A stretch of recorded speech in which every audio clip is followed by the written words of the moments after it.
Bangladesh consular general new York এর আয়োজনে মহান বিজয় দিবস উপলক্ষে একটি অনাড়ম্বর অনুষ্ঠান উদযাপন করা হয়।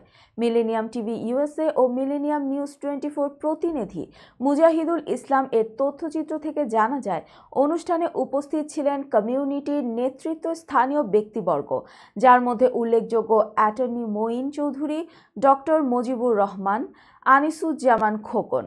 এছাড়া অনেক মুক্তিযোদ্ধা, বিভিন্ন কমিউনিটির লোকজন কনসুলার জেনারেল নিউ ইয়র্ক উপস্থিত ছিলেন।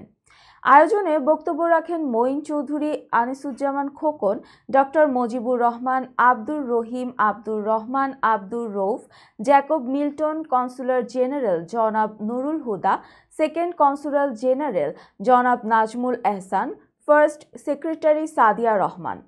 কনসুলার জেনারেল জনাব নুরুল হুদা তার বক্তব্যে কমিউনিটির স্বার্থে কাজ করার, কমিউনিটিকে সাথে নিয়ে কনসুলার জেনারেলের কার্যক্রম এগিয়ে নিয়ে যাওয়ার এবং দেশের উন্নয়নের স্বার্থে সব কমিউনিটির নেতৃবৃন্দের সাথে কাজ করার অঙ্গীকার করেন।